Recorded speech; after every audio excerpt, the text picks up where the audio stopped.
Hello and welcome to Four Eyes and the Giant presents weekend reviews. Jordi is still stuck behind bars for the next foreseeable future, so we're doing little weekend reviews for the things we saw on the Friday. We just did a review of Last Letter from Your Lover. You can also find Vivo and Vizola also on the channel. But this one, we're talking about Stillwater, the new Matt Damon flick. Jordi Steele is here to tell you all about it. Based loosely on the case of Amanda Knox, who spent almost 4 years in an Italian prison for the murder of Meredith Kirscher before being exonerated following the arrest of a known burglar whose bloody fingerprints were found on Kirscher's possessions. In the film, Matt Damon plays Oklahoma oil worker Bill Baker, the father of Abigail Breslin's Allison, the film's parallel of Amanda Knox. Bill spends his life doing construction and odd jobs to earn enough money to travel to Marseille, Italy, to visit his daughter in prison. However, when new evidence supporting Allison's innocence emerges, Bill decides to stay in Marseille to take the law into his own hands. At the same time, he begins to develop a relationship with local resident Camille and her daughter Maya. I've learned something new, actually. It's helped me a lot. Something called Mektub. A nurse told me about it. It's about acceptance. Acceptance of what? Your fate. It's helping me to stop struggling so much. Stop questioning everything. You just embrace your fate and learn to live in peace with it. It's a Muslim idea. It's about letting go of all of that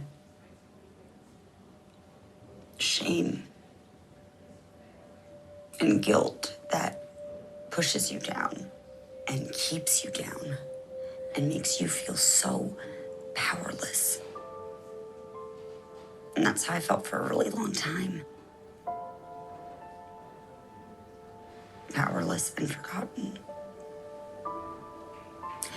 And that makes living really hard. You know what I mean? But you're innocent. So we gotta keep fighting. It doesn't matter that I'm innocent, Dad. It's not about justice. It's about finding peace.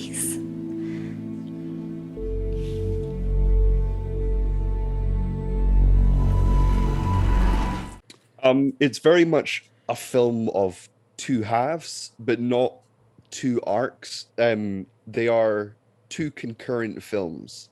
You have the legal crime drama stuff with Bill trying to find the real murderer, which plays out like a typical mystery film, as well as other like legal dramas like Spotlight, which was directed by the same guy that did this film, in which there are twists and turns. It pushes and pushes until we the audience start to wonder, do we want to see Bill succeed? And then further with, does Bill even want to succeed in finding the real murderer? And then there's the romance story between Bill and Camille, in which Bill becomes a father figure for Maya and possibly subconsciously or purposefully attempts to right his wrongs as a father for Allison. So while he is trying to get Allison out of jail, he is also trying to be a good father for Maya. Although I do say it's not like two halves as in two arcs, but there is a point where you get to in this film where you're like, oh, the film's over. And then you're like, oh no, there's another hour to go. And I remember that exact moment. Yeah. This film is like just over 2 hours. 2 hours which 20. Makes it felt like 2 hours 40, mate. Yeah, that's the thing. I was hoping for it to end a little bit earlier, and also you said there was like twists and turns, but like they're not even like surprising twists and turns. You can probably guess the entire plot of the movie from like just 5 seconds in. It's not that hard to kind of call. I enjoyed the family stuff much better. Like I enjoyed that, the whole him sort of like looking for redemption in that family. I enjoyed that stuff a lot more than I enjoyed the legal stuff with all the prison and hunting down all that nonsense. Yeah. Maybe just because I like happy movies better, but I don't know. It's maybe that's why. But yeah, what do you think of Damon's performance? Because I saw someone, I can't remember who it was. Was it Ali Plum that said, and I was like, oh my god, it is. It was like his cameo in Deadpool 2. That's exactly the character he plays. Is just the cameo. You know, he plays. Yeah. Just a roughneck. Yeah. Yeah. It's Southern American. a very strange performance by Damon, because his character isn't very like, it's all low key. Everything he does is very, as a father whose daughter is in prison, he's not very emotional, but not because he's playing it wooden. He's playing it like he's very subtle and I'm trying to find the word for keeping emotions inside oneself. Reserved. But I can't. Preserved. That's it. Preserved, not preserved. Yes. Reserved. Yes. Reserved. Very preserved. Very preserved. It's a good jam. A good jam. But yeah, I liked it as much as like the film could have been shorter again. Much like The Last Letter from Your Lover, but you can hear our thoughts on that in that video. I do feel like there was something always happening throughout the film. So it does have that over Last Letter. Mm-hmm. But sorry.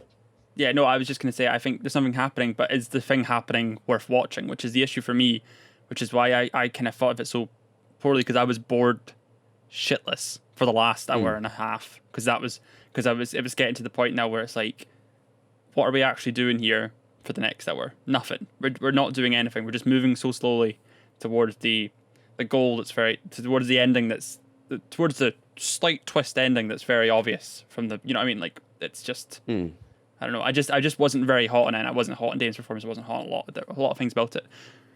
But yeah, that's just me. Did you fall asleep during this film? I don't think I did. You're the one that can tell me. Are you sure? I 100% don't think I did, because unless you like to watch films sideways, I think you might have. No, I sometimes kind of like rest my head. Did I rest my head onto you or rest my head onto the other side? The other way, but I thought I could see your eyes closed. I sometimes I close my eyes and listen, because it gets a bit too frustrating to keep them open, especially when it's like an excruciatingly boring film. But I think I did stay awake, or at least followed the entire thing. So God knows if I did or not. That's the thing with me. I get an 8 hour sleep, but it never bloody works. I can sleep for 12 hours and still fall asleep during a film. It's the darkness. I just want to correct something. I've been calling the woman Camille this whole time. The actress is called Camille Cotton. The woman is called Virginie. Virginie? I don't even know how to pronounce that. Virginia. But with no A and an E at the end. Virginie.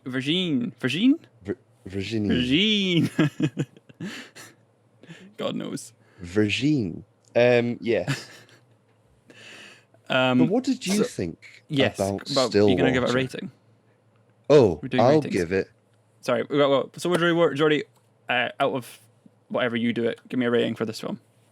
I'll give it 3 stars. I went 2 on my letterboxd anyway, and I don't know if you gave it worse than Last Letter from Your Lover. I think because Last Letter's ending, because I got all cutesy at the end, so it was like, oh no, I kind of like this. But then I don't know, I've gone less hot on it talking about it, so God knows.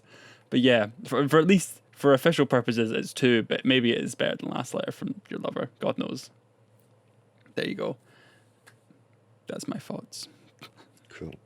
What did you think about Stillwater? Did you enjoy it? Did you hate it? Was it stale water for you? You can tell us in the comment section below on YouTube or on Facebook.